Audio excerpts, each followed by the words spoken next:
I was born in Barnsley and I've stayed here all my life. I remember when I was about 7, I saw my mum and dad and I realised that they're deaf like me, and they explained to me what it was to be deaf. And my dad took me to a place which was a deaf club in Kingston. I remember going in there, it was full of people, all adults, and I was really small. And people came up to me, shook my hand and said, "You're deaf, I'm deaf." And I felt really enthused by it.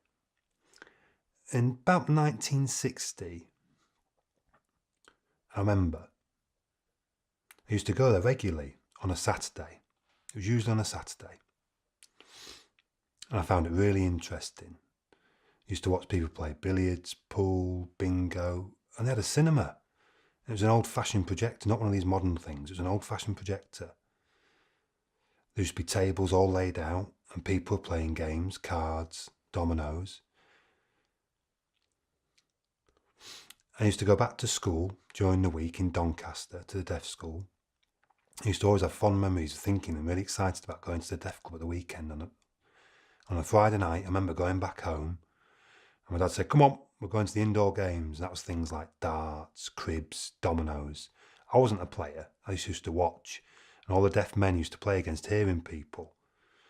And we used to drive to all different locations.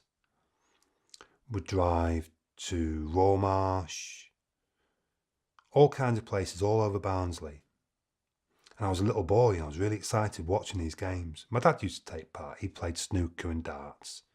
I remember a man called Harry Smith and some other gentlemen, and they were fantastic. It was really enjoyable just to be around these people.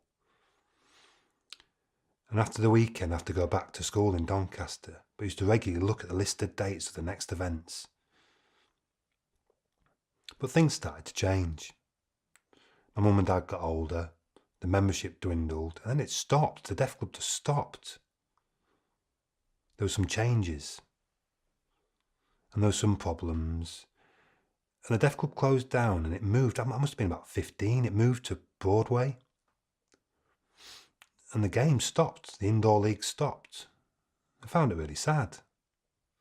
And it was just on a Saturday night. The other club was regularly Saturday and Friday, every week. But this place was just on a Saturday night. The billiards and darts had all stopped. It was just bingo. Everyone played bingo. That's all they did.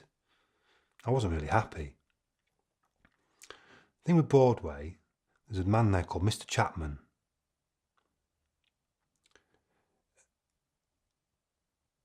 And he changed it. It was just a deaf club, but it was all mixed with all other different disabilities. And we didn't want that. Things changed.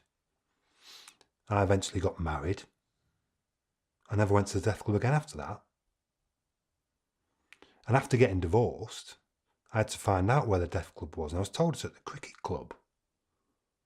But deaf people didn't like it because there was hearing people there taking the money, and it wasn't fair. And it was mixed hearing and deaf people. It wasn't the same. The deaf people lost interest. The older generation started to die off, and the membership just dwindled. We got involved in the forum, and we said, let's try and take up a building within Honeywell. And we set up a new deaf club. It's been good, it's been enjoyable, and we hope in the future, who knows, but I hope it continues to be a success. Thank you. All my life I've been in Barnsley. I've been happy, with the older generation. But now it's changed. There's a lot of deaf people suffering within the community. They haven't got access to interpreters. It's definitely a harder life in Barnsley. But when I've got involved with the forum, we're campaigning to try and change things and make things better and improve things for deaf people. Deaf people need interpreters for the GPs and medical appointments. It's good. We've got flashing smoke alarms.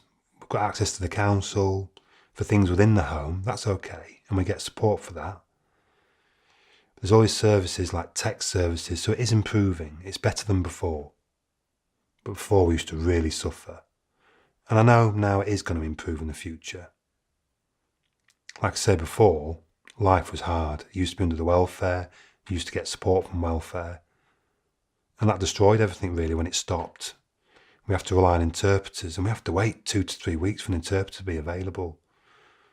And CAB do a service for 2 hours once a week, but that's not enough time. But the forum's a lot better. We support each other a lot more within the forum. So that's helping the community. And we're trying to campaign. And we get interpreters in. And things are improving. We went and got involved in an event with the police, talking about hate crime. But without the interpreter, I wouldn't have been able to access that information. Services out there need to wake up. They need to do information with subtitles so we can understand what's going on. But there are problems. There's still problems accessing services.